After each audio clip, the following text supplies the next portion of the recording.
Anonymous sperm donors have no unlimited right to privacy, ruling in a San Francisco donor offspring lawsuit. And that was in the Associated Press in 2000. So this chapter is talking about the donor offspring adoption.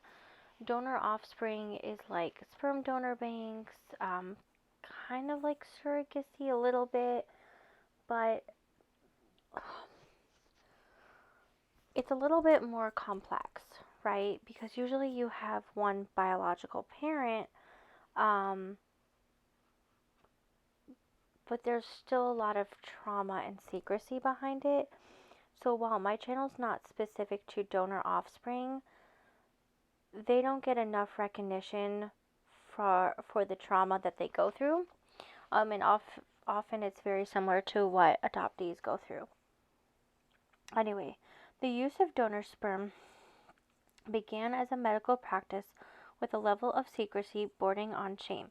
In the United States, donor sperm insemination was first performed by Dr. William Pancoast in 1884 at Thomas Jefferson Medical College in Philadelphia. The patient was never even told, and it is unclear whether the husband was completely informed as to exactly what was occurring. This was done to prevent irreparable harm to the resultant child and the marriage. The case was not published until 1909, 25 years later. This source was from sperm donor anonymity, a concept rendered obsolete by modern technology. Fertility and sterility,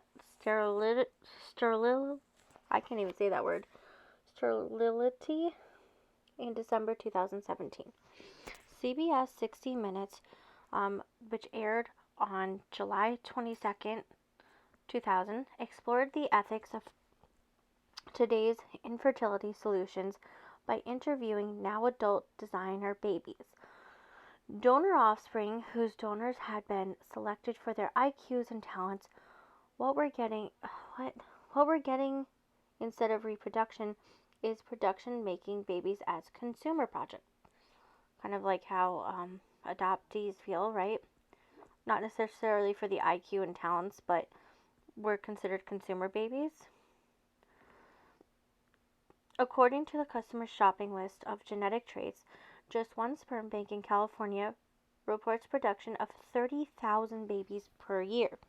Historically, medical students can earn a few dollars by regularly donating their sperm to sperm banks for the purpose of donor insemination, in instances where the husband is infertile. Some sperm banks intentionally mix sperm of two or more donors so that no one would know who fathered the resulting children, not even the sperm bank. According to an adoption social worker in Riverside County, California, many of the resulting children residing in close proximity to each other, not knowing they are siblings, have had sex or even married before learning the truth of their biological relatedness. Like adoption laws, reproductive laws vary from state to state. Louisiana prohibits the sale of human ovum, fertilized human ovum, or human embryos. Indiana criminalizes the sale of human eggs or embryos, but allows egg donors to be paid up to $3,000 for recovery time, and expands for lost work and travel time. Virginia excludes ovum and other self-reproducing bodily fluids from its statute criminalizing the sale of body parts, but allows expense reimbursements. Donor insemination has become an increasingly popular opinion among thousands of single women without male partners who have wanted to have babies before their childbearing years end, as well as among thousands of lesbian couples choosing the procedure.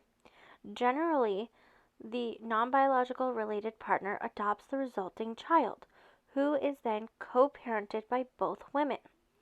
In When Dad is a Donor Newsweek of 2001, the article's author, David Nonen, and Karen Springen erroneously believe that some children who are the product of donor insemination today know more about their anonymous biological fathers, illustrating just how much things have changed, and that these children have a chance of meeting their donor fathers someday.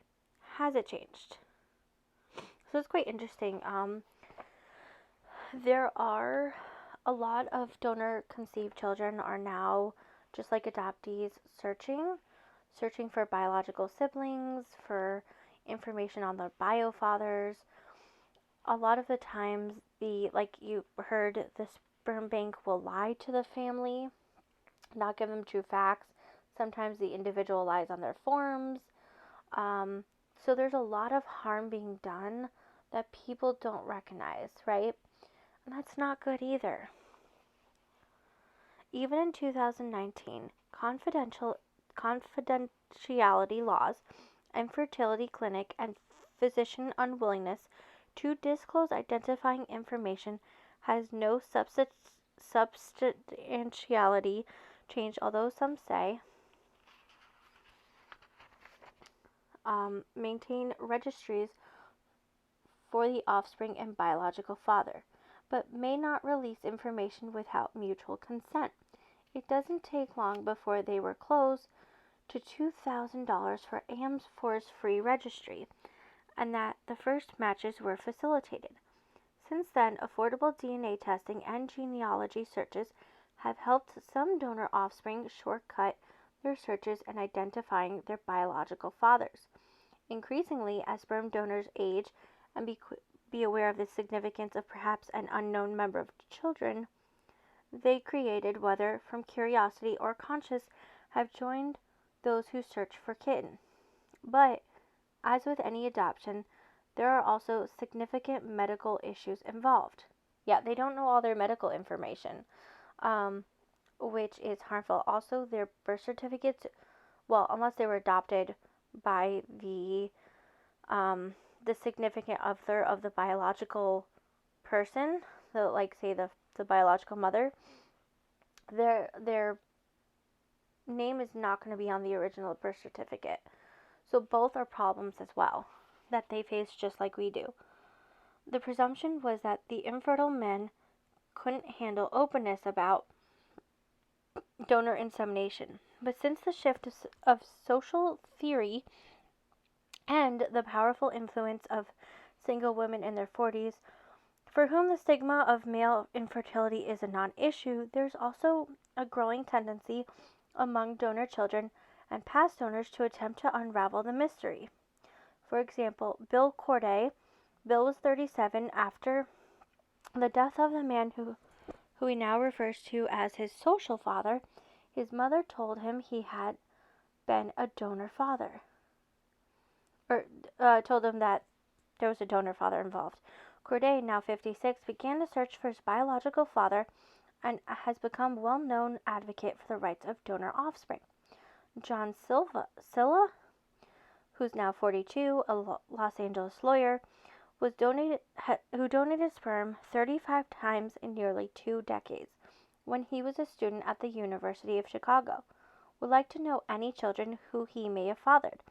And Chris Chips, a mother of children who created by donor insemination, volunteers to watch for spam on AM4's Donors Offspring and Donor Parent Registry and monitors new posts in hopes of finding her child's donor match based on the anonymous donor's case number. Sue Hollander, a mother of a son conceived by donor insemination, heads the Alliance of Donor Insemination Families, based in Eaglewood, Colorado. Hollander advises it is very natural and loving kind of process if the parents were at peace with how they've made their family. If they're not, that gets transferred to the child. So like I said, these children still face the same or similar traumas, especially if they know, and they should know. You should always be aware. You should always have open access, open information. But because of the legal process and the lies, It's not necessarily on the parent, although often is, it is also on the sperm banks and legislation. So, again, another way of adoption or, well, creating a family, and there's still a lot of trauma around it.